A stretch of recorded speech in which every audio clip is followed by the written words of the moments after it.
Hey everybody, welcome to Always Bored, Never Boring. So this week, Warhammer Quest Cursed City hit retail, sort of, in a kind of blink and you'll miss it kind of way.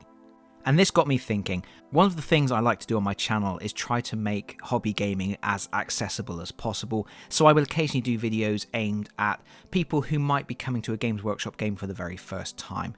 As Cursed City might appeal to quite a few people who don't normally play miniatures games, I thought it would be a good idea to do a quick video giving some rough and ready tips on how to put together these push-fit miniatures for people who may never have faced a box of Games Workshop miniatures before. So in this video, I'm going to go through some general advice. I'm going to put together Brutog, the ogre, on camera, and then at the end of the video, I'm going to show all of the miniatures that you get in the box fully assembled and give my opinion on those. So for people who just want a quick review of the miniatures, there will be a timestamp in the video description below. For everybody else, to begin with, you're going to need some tools for these miniatures. You're going to need some side cutters. I have flashy Citadel ones, but you don't need flashy Citadel ones. Any bog standard side cutters will do. You will probably also need a craft knife, and I also have a mold line remover, which is sometimes a little bit easier to use than a craft knife.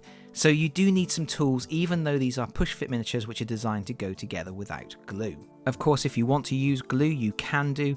I use plastic glue rather than super glue, and that is what I would recommend. Anyway, to get started, the first thing you need to do is pick the right base. And if you turn to the first page of the instruction manual for assembling these miniatures, you will see there is a little chart which has all the different size bases on it. So grab the base that it says for building the ogre, and then just put it on the little chart there to make sure you've got the right size. You will also see there are some symbols on the right hand side there. One indicates when there is a choice of parts, and then of course there is the tick to indicate when your build is finished. If we look at Brutog's assembly instructions, you can see that the instructions are in a step-by-step guide. There are boxes with little arrows pointing down to the next box, which points down to the next box. You need to follow those like a flow diagram. You will also notice that each part in each diagram is numbered, and those are sequentially numbered in the order you should assemble them. So if you have 3 parts labelled 1, 2 and 3, assemble parts 1 and 2, then attach part 3, and so on. If you follow through the stages of the flow diagram and follow the order of the numbers, you shouldn't go wrong. Of course, we now need to take the parts out of the sprue, and the sprues look incredibly busy and it looks a little bit daunting, but every part is numbered. Just look for the numbers that marry up with the numbers in your build instructions. And then get your side cutters, and you want to put the flat side of the cutters as close to the miniature as possible and snip them out. Sometimes if it's really difficult to get into a join, you might find it's easier to cut away from the miniature and then trim it off afterwards. That's fine as well. Do not twist the miniatures out of the frame. Games Workshop have in the past made some frames where you can twist the components out, but they are designed to be twisted out. These are not that type of miniature. You do need to cut them out. And once you have the parts out, just work your way around the miniature and identify where there were connectors. You will see there will be little rough marks where you cut. That's where you need to take your craft knife or your mold line remover to scrape away those nubs. And you may also find some mold lines from the molding process, and you can scrape those away now if you want to as well. Although that's not really important if you're not going to paint the miniatures. Here I've got my mold line remover. I'm going to hold it at a 45-degree angle. I'm just going to carefully scrape away that little bit of a nub that was left from removing the part from the sprue. And then, once you've got your parts removed, you can start assembling. As these are push-fit miniatures and go together without glue, the parts are keyed, so some have pegs and some have holes. You need to just make sure that you are marrying them up in the right way as per the build instructions. As I use glue for my builds, what I like to do is I like to widen the holes out slightly, and I will sometimes trim the end of the peg off. You can widen the hole using a file, or you can use a pin vise, or even the tip of your mold line remover really. But just widen the hole out a little bit and trim the edge of the peg off. If you're not using glue, don't do that, because the push-fit miniatures do go together very tightly. If you start trimming the pegs and widening the holes, obviously you loosen the fit, and then the parts may fall off. So that is strictly something to do if you are using glue. I'm not actually going to use glue in this video. I'm going to show how this goes together without any glue at all. So I'm just working through the assembly here, putting together the components in the order specified in the build instructions. And for the most part, these go together really nicely. You can see here, as the arm goes on, it clicks into place. There's a nice audible click, and it's very difficult to see the join at all. Very nicely tooled, very accurate. We then have the back section here. And again, you have to match up the pegs with the holes and push it firmly into place. You do need to push it until you get a good snap. You don't want any gaps showing. And again, a really nice fit there. And it should be noted that Brutog here is one of the most complicated builds in the set. He has more components than most of the other miniatures. I think the only other miniature that has a similar number of components is the Varg Sky, which is the huge bat beast. So I think if you can handle this particular miniature, then you can handle any of the other ones in the set. But you can see each part just clips in. This weapon pack just pushes into a hole on the back of the miniature. And it all fits pretty snugly. I didn't notice any parts that wiggled or moved about. We're just going to add the head here. As you can see, that just pushes onto a peg. And then we just have his other arm to do. Always make sure you look at the direction the peg is facing so that you are pushing the hole against the peg, because pegs are sometimes angled, and if you try to push a piece onto the peg from the wrong angle, you may bend that peg slightly and make it more difficult to get a good fit. But there we go, we're pretty much done apart from the base. Obviously we already picked out our base. There is a small skull element for this miniature, and the reason that exists is just because the base that he is on has 2 holes, and he only has 1 peg on his foot, so they gave you something to fill the other hole on the base. And there we go. He is completely done. That is a beautiful miniature. Really, really good. I'm going to get a lot of use out of this miniature. He's going to turn up in Rangers of Shadowdeep and all sorts, I'm sure, because I just think it's a fantastic piece. But that's the basics of assembly. There are a few specific things to note. When you are building the Deadwalker zombies, you are building a total of 10, and there are 5 body types and 5 tombstone types, and you can mix and match 3 of the bodies with 3 of the tombstones, and the other 2 bodies with the other 2 tombstones, which means you can make 10 Deadwalkers that look completely different. And the same thing applies with the Ulfen Watch. There are 4 different body types and there are 4 different torso types. You can mix and match those. There are 2 torsos that fit with 2 types of body and 2 torsos that fit with the other 2 types of body. So you can make 8 different skeletons. Make sure that when you're assembling them, make a note of what you did with your first one and make sure that your second one is different. And then you won't have any that look the same on the battlefield. You also get 2 special characters in the Ulfen Watch. You get a banner bearer and you get a sergeant. It's important to note that even though you get 2 identical sprues of minions in this box, you cannot build 2 banner bearers and 2 sergeants because both of these miniatures share a component, part D23. When you use part D23 with the banner bearer, you can't then create a sergeant with that sprue, and then when you create a sergeant with part D23, you can't build a banner bearer.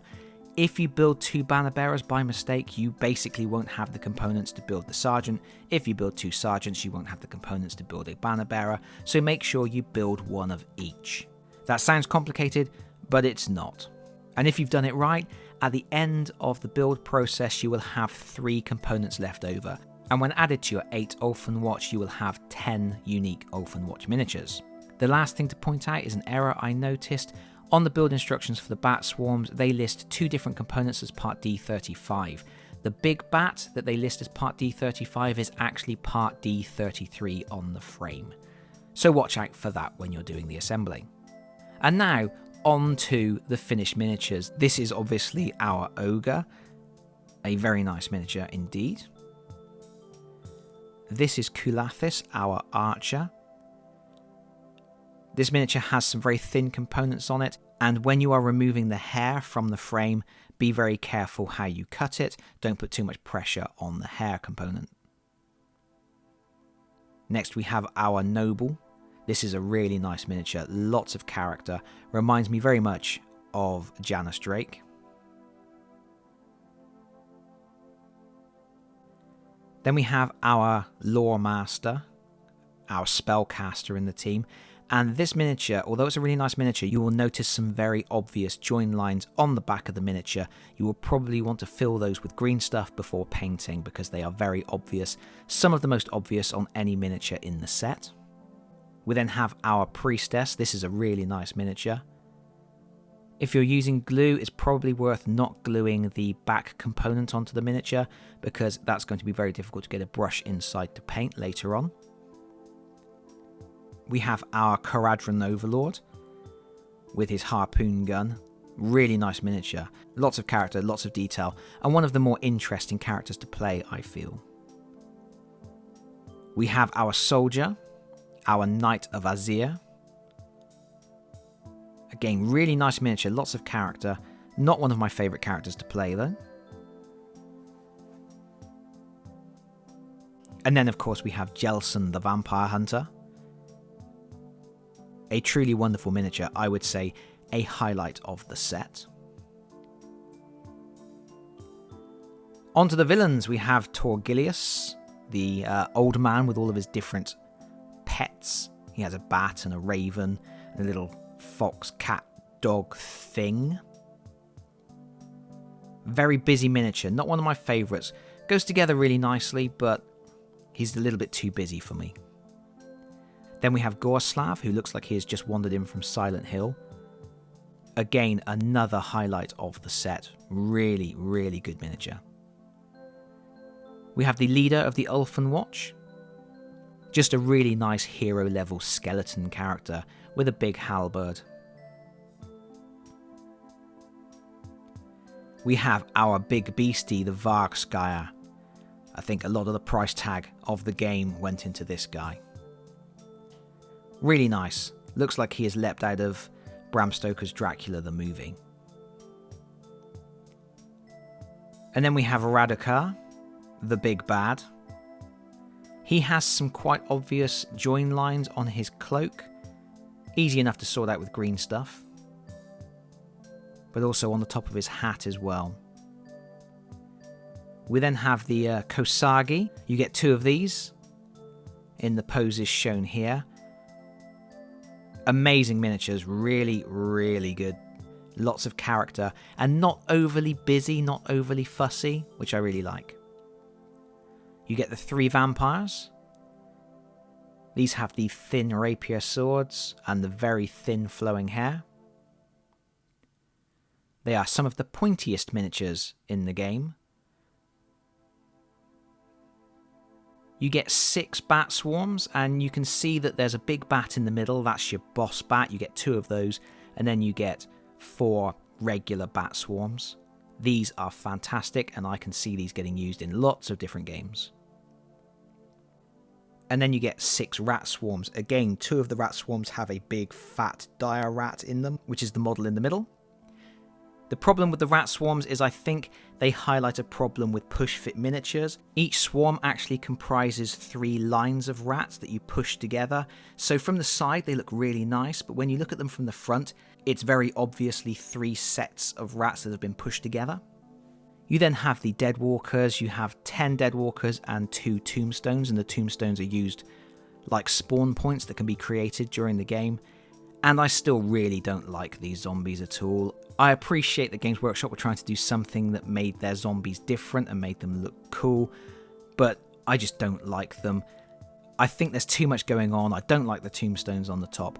And when you look at them from the front or the back, they're very two-dimensional. They're very flat models. Furthermore, many of them are looking off to one side, like this one here, and it looks a bit comical to me, like he's turned to camera and said, "Well, it's a living." The Ulfen Watch, on the other hand, are fantastic. I love these skeletons. I'm showing just 3 of them here. As I mentioned before, you get 10 total. You get 1 sergeant, 1 banner bearer, and then 8 regulars. Some of the regulars have spears, some have swords. You get 2 little kitty cats. Isn't that cute? And then you get 2 of these, the best miniature in the game probably, these tiny little gargoyle things that have treasure chests tucked under their arms. Absolutely lovely, really cute, funny little miniatures. Finally, you get 4 objects of interest. You get 2 ravens on pillars, and you get 2 hanging skeletons. You get different components to build the hanging skeletons, so you can make one pointing to the left and one pointing to the right. And that's it, that's your 60 miniatures. Overall, a really nice bunch. I like pretty much all of them except for I'm not a big fan of Torgilius because he's a little bit too busy for my liking, and obviously I don't like those zombies. Everything else I think is lovely, everything else I think is really nicely done and very much to my tastes. And on the whole, they went together pretty well. There are a few that have some obvious lines that will need to be filled with green stuff, but most of them clip together in such a way that the joins are hidden. And it's really incredible how well they are engineered and how well they do fit together without the need for glue. It does take a little while to get through 60 of them, especially if you're going to clean up all the nubs and the mold lines as you go. But if you put something on YouTube or put something on the television and work your way through it at a leisurely pace, it's not so bad. Just take your time, take care, try not to snap any of these smaller components, and it's all good. But that is it from me for now. Thank you so much for watching. If you've enjoyed the video, please consider pressing the like button. If you've really enjoyed the video, please consider subscribing if you don't already do so. And hopefully, I'll see you all again very soon. Bye bye everyone. Bye bye.